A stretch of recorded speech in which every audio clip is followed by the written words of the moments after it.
Hello again there, folks.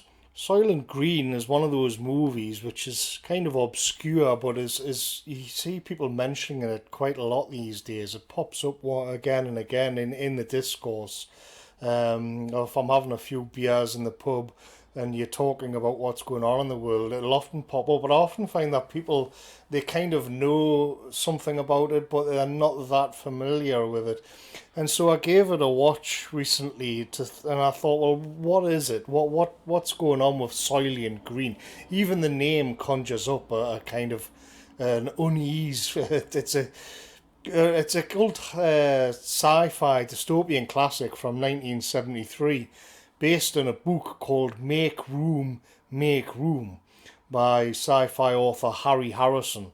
And Soylent Green shows the world in 2022 as they saw it from 1973 as being pretty much, it's like a depiction of hell. As we see in the opening montage, the environment has collapsed and global warming is rife. The natural world is all but destroyed, except a few outposts, we later learn, for the super rich oligarchs. But mainly the biggest problem they have is overpopulation. And in New York, it's 40 million. And we're led to believe that the rest of humanity around the world are sort of locked into giant megacities while the world just dies around them. 1970s Hollywood seems to be dominated by doom and gloom, actually, especially the earlier part of the decade before Star Wars and Jaws arrived to fire up the box office and in general just lighten things up. Soylent Green certainly has more in common with the earlier phase, but it has to be said, it isn't as classy or well made as something like The French Connection, and without a slightly past his best Charlton Heston chewing up the 70s decor in what's supposed to be 2022, the movie would have sank without a trace, I think. But like the Joker recently, this gloomy era of Hollywood seems to be becoming of interest to people now. And so Soylent Green also seems to be attracting attention. For some reason in current year clown world, people are starting to look back at the doom and misery of 70s Hollywood and they're finding something there. So what is Soylent Green saying? Well, the plot of Soylent Green centres on an oligarch who seems to be arranging for his own murder, or at least he doesn't care that much when an assassin arrives to kill him. Charlton Heston plays the cop who has to wander the squalor and slums of New York with a population of 40 million people looking for answers. A nice touch to the outside scenes is that there's a sort of green mist covering the lens of the camera, so the city and the world seems even sicker than what you first think.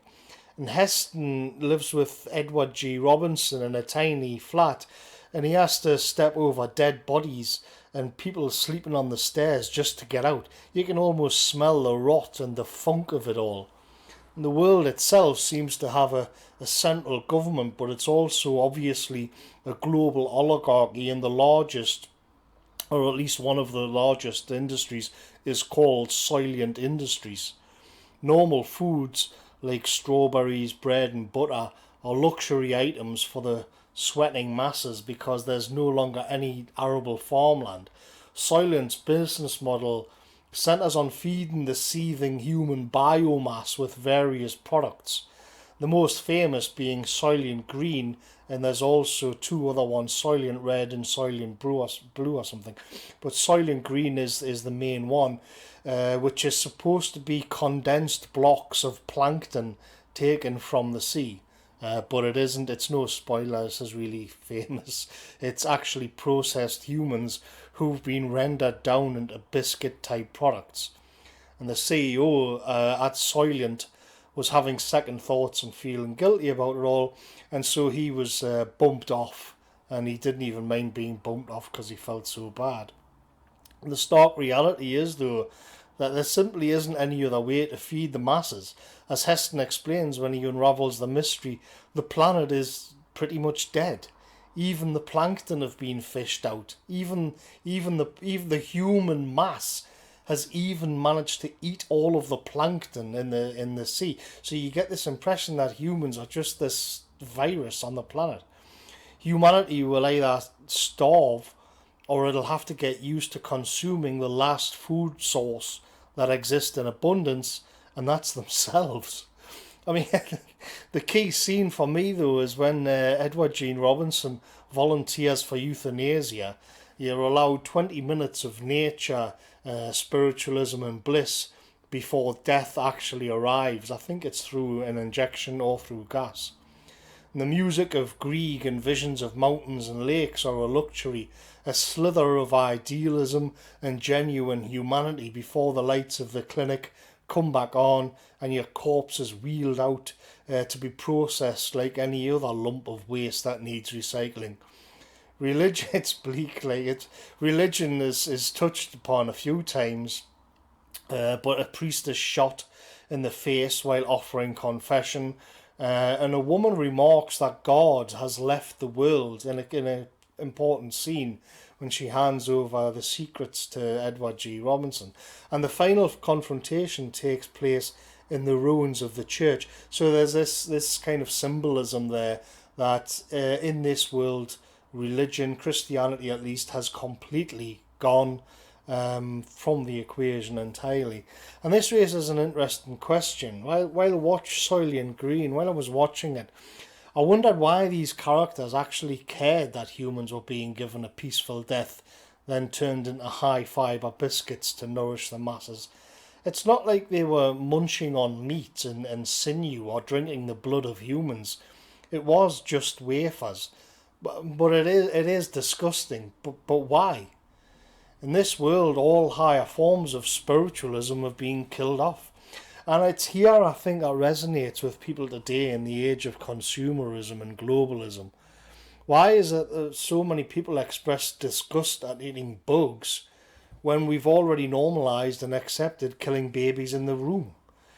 Now, of course, we soften it up. We talk about Planned Parenthood and women's rights. But is that really any different from calling wafers made out of people budget nutrition? Dystopian movies from the 70s and 80s are interesting because they often got the material problems correct over population and technology and even rampant corporatism. But like in Soylent Green, the problem is that they thought the cultural values and traditions would remain largely intact in the future, even when there was nothing left to support them. When religion was gone and man's connection to the natural world was a distant memory, something to be idealised and watched on a screen before you die. The surprise of Soylent Green is not so much that people eat people, but that Soylent Industries even had to keep it a secret. So was Soylent Green some sort of warning or prophecy, an inside joke by the globalists who made the movie and dominate the world today? Well, I'll leave that to my viewers to decide, but it is worth noting that a food company actually called Soylent exists in the real world and already have a whole range of foods. The company named itself after the movie on purpose, and according to Wikipedia, in January 2015, Soylent received $20 million in Series A round funding led by venture capital firm Andreessen Horowitz. You have to take your hat off to the postmodern chutzpah here. He has a brand of food with no discernible connection to the natural world at all. And before you get suspicious, we've called it the exact name that you have rattling around in your mind when you associate the unnatural products to be consumed, food sources like that. So they've neutralised it. And when they roll out the new bug-based butter, don't worry too much, because on the side of the tub it will say sourced from ethical and non-mammalian life. You will enjoy the bugs, it seems, because our market and design experts are a little bit more sophisticated than the ones they had in Soylent Green. I'll catch you later, folks.